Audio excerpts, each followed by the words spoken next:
Welcome to Jazz Zone Together, our new online jazz community providing educational and classroom resources and interviews with artists, celebrities, and jazz educators, as well as valuable teaching tips and repertoire suggestions. Today, we're pleased to welcome highly successful music educator and fine arts administrator, JOHN SOUTHALL, to Jazz Zone Together. John's career has spanned over 20 years of service to music education, creating award-winning programs at every level. Now I'll turn the mic over to Dick Dunscomb to conduct the interview with John. Dick, you're on. Thank you, Bob. What a pleasure it is today to welcome John to Jazz Zone Together. He is one of the best in the whole field. So glad to have you with us, John. I'm glad to be here, Dick. Thank you so much for inviting me.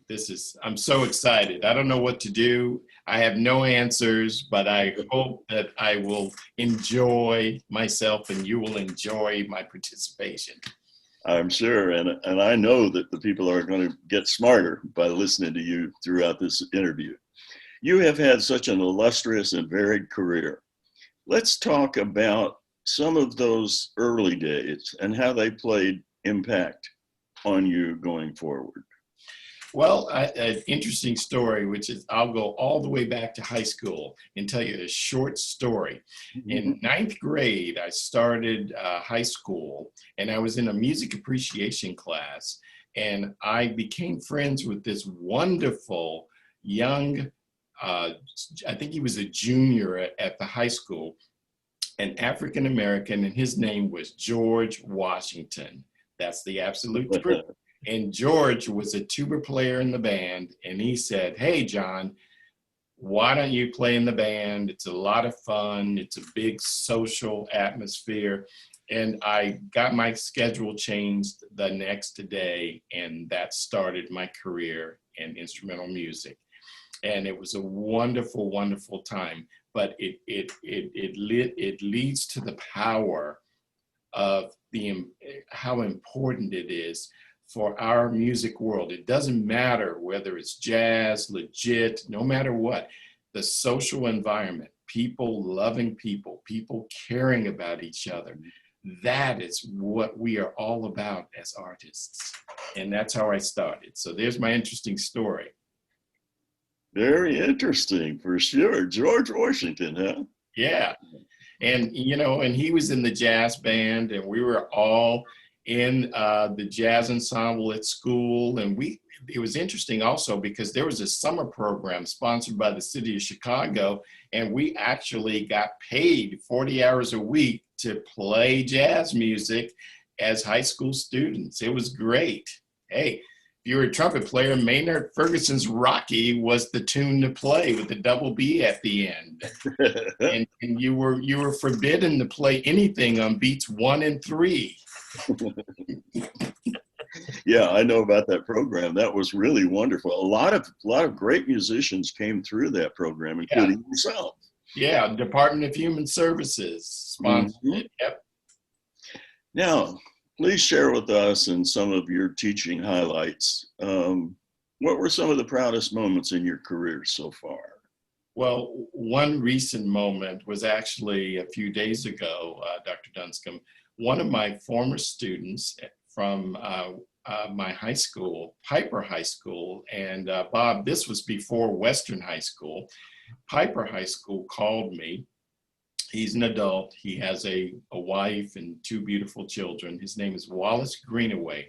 And he wanted to call me and tell me what a tremendous impact I had on his life. And he said that, whenever I'm challenged in life, I think about you and I think, what would Mr. Southall say? How would Mr. Southall handle this? How would he treat this person, this situation? And I was just shocked and overjoyed to hear this, because in the business, we're so busy with trying to inspire each other, trying to inspire young people, trying to build life values, trying to to be the best example that we can, the best model in music education that we can. And we sometimes forget that, yeah, we do make an impact. And so while it's just made my world, and that is my life accomplishment in music education, is to inspire young people. That is it. Forget the stuff on the wall, the plaques, the certificates. Nothing is more important than inspiring young people to be better humans, to be better musicians, and to participate in music for the rest of their lives. Yes, that is true. And I think a teacher can receive no other acknowledgments than that to make their heart sing and to make their life feel really worthwhile. Now, you have had, as I said, an illustrious career in all forms of music and performing and conducting and so forth. One of the most significant things I think that you've done is advocacy. Advocacy for music education. John, what is advocacy and how do people get involved in it, and what does it mean to you, and how can we do more?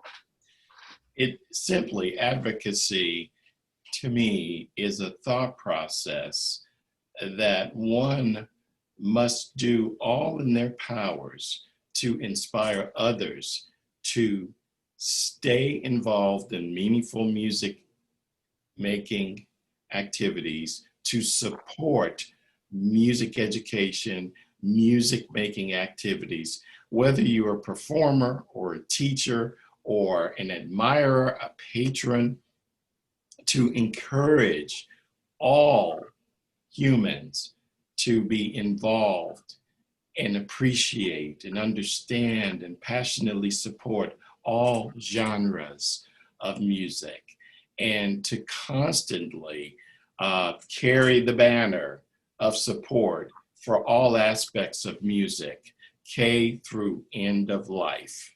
That is advocacy. We're always talking positively about it. We always find the importance, the value, the humanistic side of music involvement and music listening and music appreciation. That is the it, Professor Dunscomb, is so passionately we should all be about what we do and how important it is to a person's life. There's not a single person on the planet who could ever say that music in some way has not moved them at one time or another in their lives. All right, let's go back in time. In 1999, you were a participant in Vision 2020, the House Rights Symposium. Oh, yeah. The future of music education held on the campus of Florida State. Now, we have reached the year 2020. Put into perspective for some of the suggestions, expectations that came forth from the symposium, and some of what has been accomplished in those 20 years. Well, first and foremost, thank you for that cue. I had to think about it for a second. We all know that past MENC president June Hinckley was the person who inspired this wonderful piece, this wonderful symposium. But also, there was another leader who was instrumental, and that's Dr. Clifford K. Matson, the director of music education, music therapy at Florida State University. The two of them brainstormed and put this massive piece together that was, in a way, it was similar to, I'm thinking, I don't know why, I'm thinking about the NAMM conference and how when you go to NAMM, everything's there, man. Everything. If it's music, it's there. I mean, Bob Dingley's there. And all of the important players. Well, that's exactly what happened, is that we brought music educators, music performers, and the industry, the music industry together, which quite frankly, I wish that there could be more of. I think we should all be together, everyone, industry, performers, educators, all of the time. But Matson and Hinckley put this wonderful symposium together to where there were a number of writing teams put together with one lead writer, but the teams were engaged in, we were engaged in all of these meetings and talked about, we have one question per group. Why music? Why music participation? Why participate in music for one's life? And the lead writer put all of our thoughts together in this one encompassing document that was published. And it's you can get it through the NAFME website if you would like to purchase it. But it's very interesting because we were almost like futurists, thinking about what will music look like in 20 years, and how will people view music education and music performance and music participation in 20 years. Now, I can give you my take on what has happened in 20 years. I'm not sure that my opinion would be similar to others, Professor Dunscomb, but I immediately think about how my transfer is to, I'm a big science fiction buff. And in science fiction, we think about the old Star Trek series with William T. Kirk with his sprayed on tan skin and how he pulled this flip thing out, and that was his communicator. We went, wow, that's incredible. Hence the beginning of flip phones. If you can think it, if you can dream it, then, you know, and if you're on a train and you're riding with no money and you draw a figure of a rat on a sheet of paper, you can have a multi-billion-dollar business called Disney World. So anyway, in saying that, I know I'm going way off base, sorry. But the idea was that we would try to predict what music education would and should, and music participation and music performance would and should look like in the future. Now, 20 or so years later, it's interesting that we've grown quite a bit in the area of social justice and diversity, inclusion, access, equity. We've improved significantly. We're looking at being more diverse in terms of equality in teaching and in performance. You see this all in the professional world now also. These are some of the things that we predicted would happen. However, there are other aspects of our symposium futuristic analysis that did not happen. You know, we don't have more funding for music education. We don't have funding for the K-12 schools. Budgets are being cut. We thought that the programs K through 20 would continue to grow and become larger. Also, the diversification of ensembles. Historically, when we think about instrumental music, for example, it's band, chorus, orchestra, and even in the jazz idiom, we are still behind in terms of acknowledging truly and honorably that jazz performance, jazz education is the pillar of our existence along with every other ensemble type. We are slowly starting to acknowledge contemporary ensembles in music education, rock bands, unusual instrumentation ensembles. Many of the higher ed institutions we predicted would retool themselves and be ready to receive and teach students how to create, I don't even like the word alternative, but ensembles that are not in the same model of band, chorus, and orchestra. And so our prediction was that would happen in 20 years, and it has not necessarily happened as much as I would like to see, but certainly there are schools in New York, for example, where the entire curriculum is a series of rock bands. We have now performing arts schools across the country, like my dear friend and colleague, Chris Dorsey down at Diller School of the Arts, Fort Lauderdale, who has a phenomenal jazz education program. And I'm proud to say he's my friend. We were going to high school together and all that. Don't want to push our friendship up to get quality points, but I'll take them. But that is really happening. You know, what I really would like to see, and I thought about 20 years ago, Dr. Dunscomb, is that we have become a worldly art in music education, music performance. But yes, we've improved with diversity, et cetera. We need more. Young kids need to see people who look like them in order to inspire them. And that is the conversation that's very difficult to have with people, because immediately when the subject begins, folks think black, white, blue, green, orange, red, and they go to their various corners of security. But when we're talking about inspiring the next generation of music educators, of jazz educators even, and I think, to be honest with you, the jazz community is light years ahead of the other music communities in terms of diversity. Because when you're talking to John Southall, Dr. S, about diversity, I'm thinking, who do they look like? Where do they come from? Are they Bob Dingleys of the world?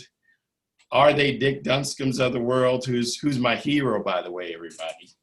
Dr. Dick Dunscomb, remember that, write that in your notes. It is so important that we are inclusive of everyone in the world of music. And again, I do want to say again, the jazz world, we are the leaders in understanding that. If only we could inspire the other worlds, like the professional classical or classical trained college or that area. But again, I firmly believe that poor kid in Chicago, John Southall, growing up in a very poor, impoverished environment, was inspired by George Washington, an African American. I felt comfortable with him. I joined the band. Was it because he was a phenomenal tuba player? I'd never heard him play a note. Was it because his knowledge of music was so profound? No, it wasn't. It was because I felt comfortable with him as a person. He was kind. He kind of looked like me a little bit, but I think it's important, you know? That's good, John. That's very good. And you know, the thing that I recognize also about you is your support of the various organizations in our fields today. Jen, Midwest Clinic, and they go on, FMEA, all of those. But I want to recognize and to say publicly here that the Midwest Clinic recognized you with their highest honor, the Medal of Honor, and you certainly deserved it. And maybe you could talk a little bit about what that Midwest Clinic means. Well, I have to tell you, that was one of the most honorable events in my life, because number one, I got to stand on the stage that Doc Severinsen was shared at one point, and also I had the opportunity to be introduced and honored by you, Dr. Dunscomb. You know, you have been a dear, and this is for everybody out there, is that we all need mentors. We all need people that we can be inspired by. We all need in our world someone, at least one person, that we can look at what they do and who they are and say, I want to be like that person, or I really wish I could pick that person's brain. I really wish I could be friends and associates with that person, or develop some rapport. And people like Dr. Dunscomb have internationally inspired everyone, including me as a young person, as a music ed student, as a band director, Fort Lauderdale, Broward County, Florida, Ely High School, Piper High School, Western High School, music supervisor. It was a great time, but I would not have grown had I not been inspired by so many wonderful people, especially you, Dr. Dunscomb. And when we talk about jazz, let's just not do it now, ladies and gentlemen. We could talk for days and days and days about the importance of jazz education in everyone's world, in everyone's life. I feel strongly that every kid K through 12 should be exposed to some level of jazz education, because it's an art form that everyone should have access and equity and be included in. This is it. Freedom of expression. I've actually admired so many collaborations. You know, you want to talk collaboration with the jazz world, talk to everyone, every major performance. It's so interesting. People want what the other whatever group wants. All of the classical people want to collaborate with jazz people. All of the, the pop people want to collaborate with jazz people. Many of the most popular musicians in the world in the pop genre have been influenced and inspired and trained in the jazz world. So I know I'm going off target a little bit, but I just have to tell you, Dr. Dunscomb, you and many, many other leaders in our world should be honored and appreciated. And the only regret I have is that people like you are not in front of every single student in the music education world. They should see you, they should know you, they should understand your inspirational influence on the world. And there are others also, but you're a special one to us Floridians. You know that. Thank you, John. I'm going to cut you off there because it's getting a little bit fearful here. You're that person today. You're that person for many, many jazz educators, jazz students, and I'm proud of you for all you do. Let's talk about what you're currently doing. You're on the faculty for Indian River State College in Port Pierce, Florida. Tell us about that program. Okay, well, here I am the chair of the Performing and Visual Arts Department, and I'm the coordinator of music education, and I'm director of bands. Here we are a community college. We have 5 campuses. It's actually a state college now. We have several baccalaureate level programs. In my program, I have a jazz combo, jazz ensemble, 2 jazz ensembles, the wind ensemble, and I also teach several other student outreach courses. Survey of Music Literature is one, and also a course that I actually created 6 years ago entitled Music and Music Therapy, which gives the general population students a broad view of music history, music education, and the music therapy world. I love working with ensembles. I'm passionate about my jazz world. I'm passionate about my concert wind ensemble world. And I think that what the focus here at the college, from my perspective, is that I am here to help people. I'm not here to develop superstars. I'm not here to guarantee that a student will come into the program and leave the program and be a professional studio performer. I'm here to help young people reach their goals, Dr. Dunscomb. And I'm always asking my students, what do you want to do? Where do you want to go? What do you want to be? And I'll give you the best advice, the best support, the best foundation that I can here at the college. So that's what I do. It's all about the students. Students are number one in my program, and I'm secondary. You can ask my wife that. She'll tell you.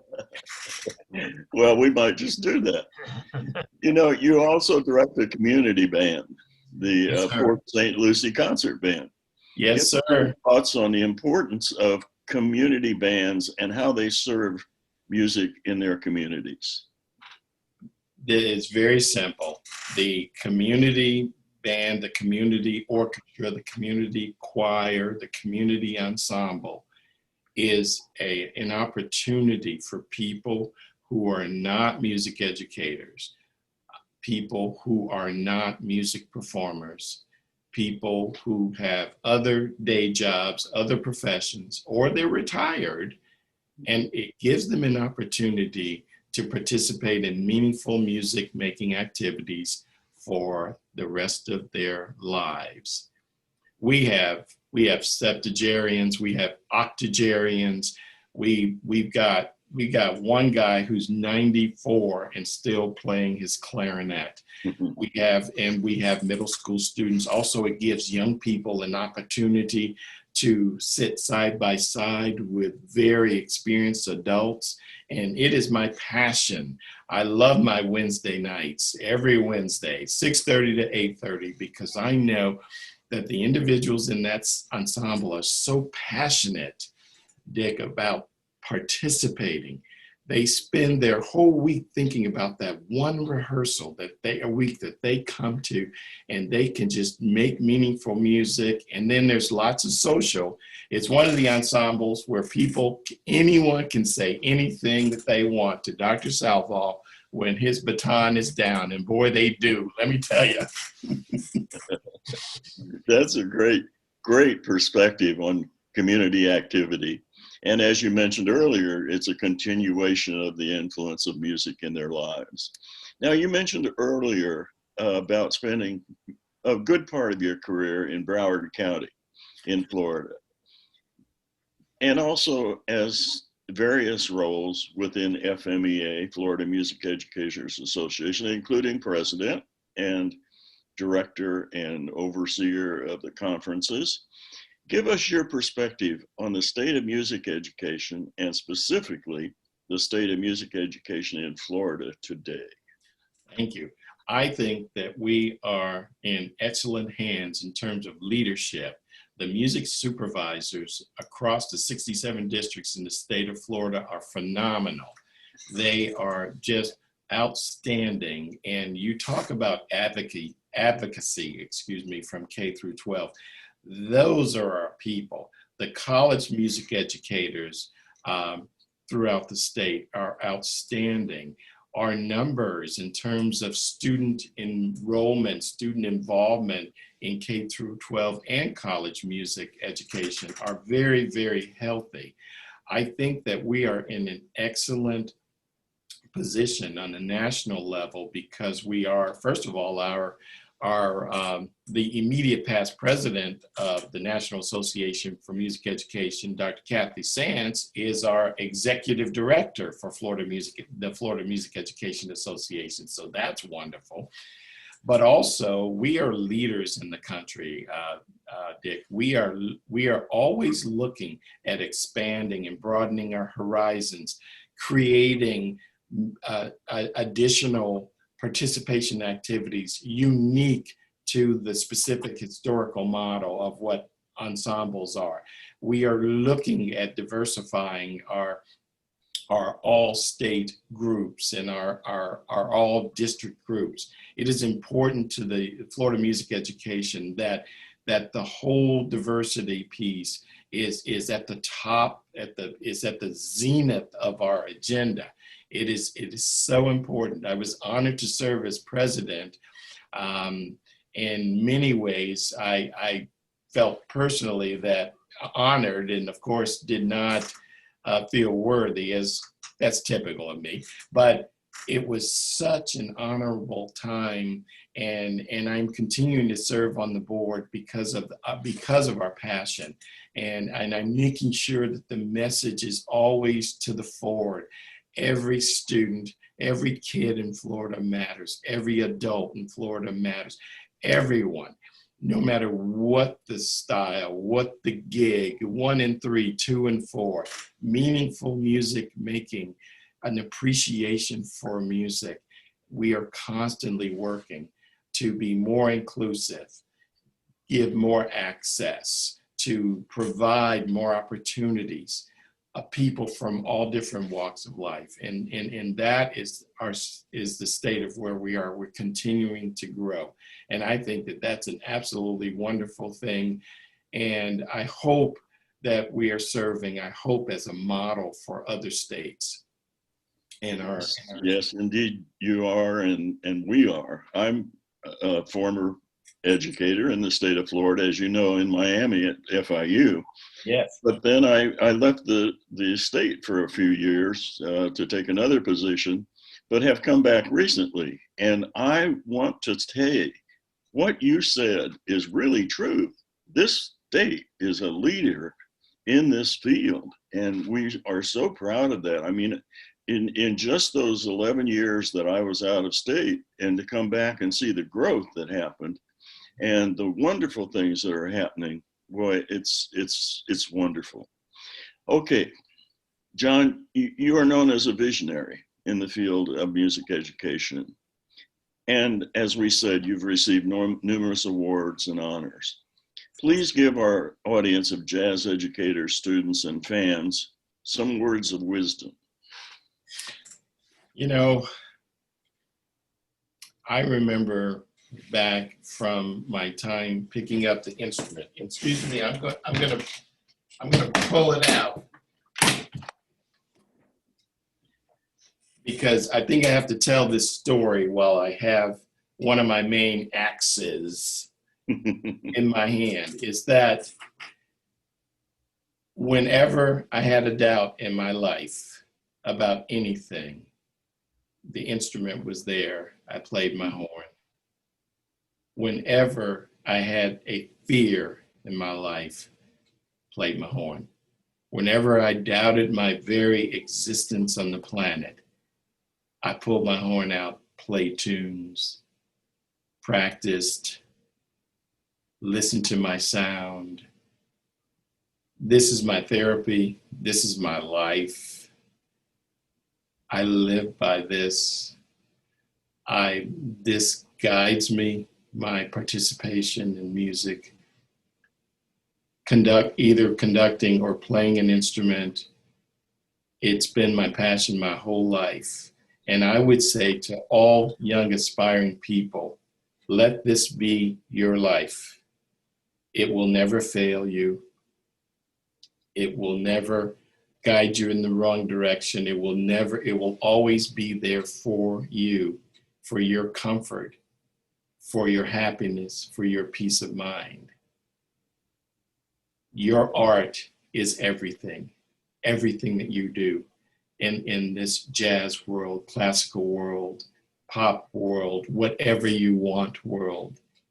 Your art is your foundation. And I would encourage everyone to believe that and passionately instill your mind in that concept. This has always been my security blanket, my nonverbal words of wisdom right here, folks. Beautifully said. Beautifully said. You know, I can't begin to tell you how important this interview is in our series, and your words of wisdom have made a lot of us smarter and more aware of the circumstances surrounding jazz education and music education. I'm certain it will shine a light on the many who view it, and you are such an inspiring person. I am proud to call you a dear friend of mine. John, be well. Be safe. Thank you so much for the opportunity. I love you, man. I love you too. And I love you, Bob Dingley. Thank you, John. Thanks for being a part of this. To our viewers, we appreciate you joining us today and for being a part of Jazz Zone Together. We hope you found the presentation of real value. We hope you'll join us for future episodes. In the meantime, please stay safe and please keep making music.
you.